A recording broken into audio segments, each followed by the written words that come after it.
This topic will be about the analog ports wherein you have here on your board A0 to A5. Those will be your analog ports. We're going to utilize one of this port and use the digital port. In this case, use 4 and 5 digital ports and connect it to the LED. So to utilize the given port, since the digital port 4 and 5, we want to use it as our output. So pin mode 4 output,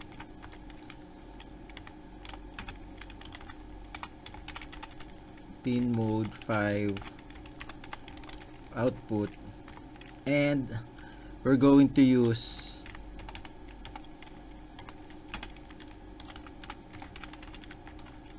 A0 as our input. Okay. So after we have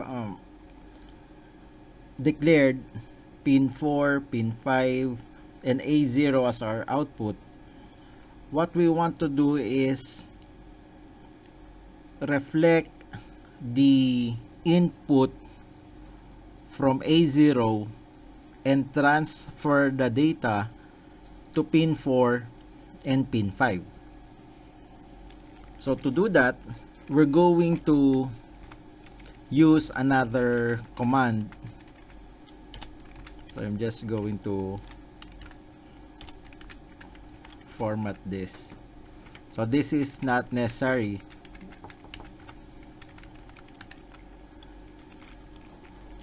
So but if you want to make an indentation to your instructions or commands, so it's up to you. So it's just a matter of formatting or a choice of the programmer. So we want to read the value from an input through your port A0. So to do that, let us assign, so let us just assign a value or a variable I, so integer I, wherein we're going to assign the value that will be read from your, so I'm going to use analog grid A0. So we will assign the value that was read from A0 and assign it to I. So let us just try this simple command and see what will happen. So compile, accept. Let us use the 5-volt input. So A0, let us just type A0, then execute the program. So once the program was executed, you will notice that I is equal to 0. We will now try to increase the input to our port A0 from 0. We're going to increase that to 5. You will notice that I also changes from 0 up to, so it's increasing up to now 500, 600, 700, 800. If we're going to maximize the value, it is up to 1023. So that would be the highest value. So since our reference is 5 volts, so thus the maximum value is also 1023. So if we're going to change or move this, you will notice that I becomes very small. So 0 up to, again, up to 1023. So now, what would be the significance of assigning or reflecting this value into your digital pin? So you will notice from pin 0, which is RX, pin 1, so TX, so these are used for transmit and receive for serial communication. That is why it is not recommended to use them as your digital port, because in some applications you really need these two pins in programming certain serial devices. But if you don't need specifically the serial ports, so you don't you can use these ports. For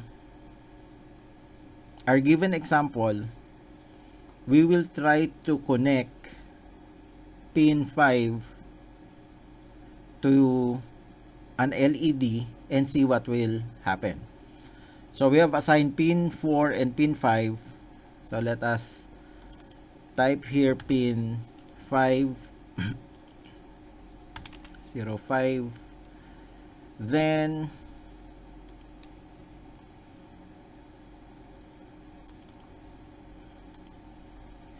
in the program, let us assign a value to pin 5.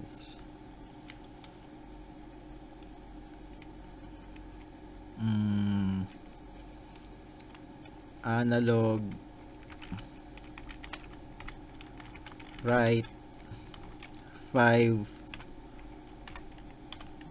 I, then let us divide this by 4.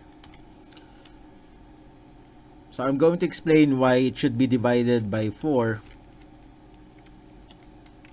Actually, let us just use I. Okay. And see what will happen.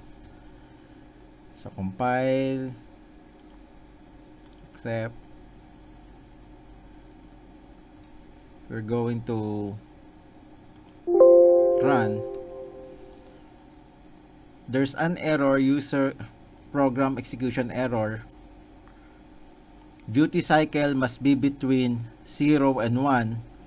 Past value 0 to 255. Based from the command analog write 5i, and the value of our input is at maximum, so we have 1023, thus the error was given. So let us try to adjust this.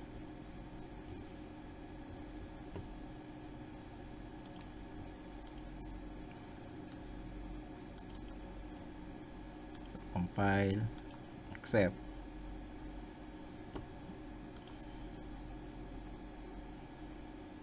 So execution progressing.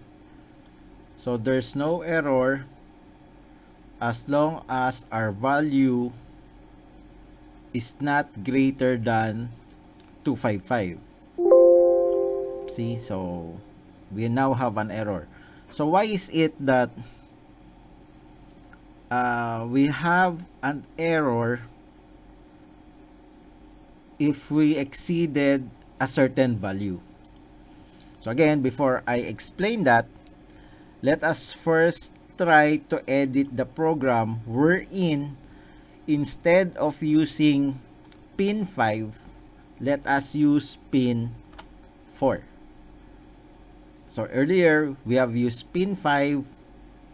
We have an error if our input is greater than 255. Now, we will try to use pin 4. So what will happen? So let us compile.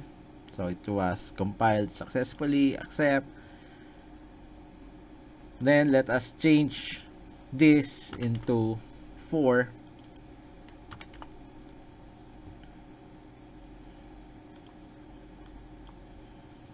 So 5, 4. Then let us run. We now have another error, user program execution error. The error is, as you can see below, user program execution error, PWM analog write only supported on Uno. Since this is Arduino Uno board, it only has, or it has only support for PWM at pins 3. So take a look at the numbers given: 3, 5, 6, 9, 10, 11. So those pins, if you'll notice on this board, it has a symbol. So what is this symbol? So it is called a tilde. So that is that symbol, which means it supports PWM. So pulse width modulation. So we cannot use here pin 4. So we need to change this to pin 5. Then earlier, I told you that we need to divide this by 4. So what is the maximum value for your analog read? That is around 1023. So the maximum value for your PWM is 255. So if you'll notice, that is 1/4 of the value for your maximum input. So in this case, you will not be able to exceed 255 given this formula. That's why every time you need to output certain analog values which would exceed 255, so you need to convert that and divide it by 4 in such a way that if you reach 1023, that will be synonymous to 255. So let us now compile, accept, then run the program and see what will happen to pin 5. So for your pin 5, just look at the LED. We can change that into another color, but for now let us use red.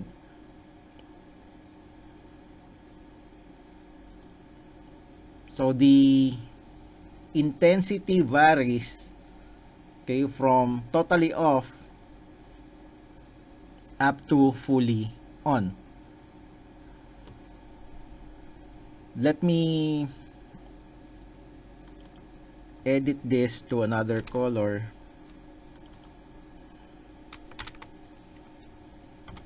Okay. Then just edit the program in such a way that I will have another value.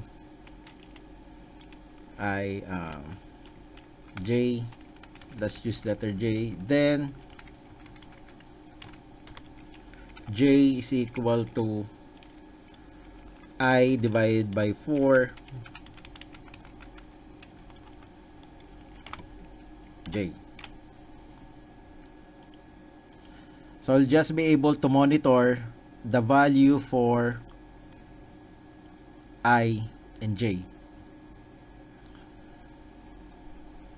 So we're going to execute.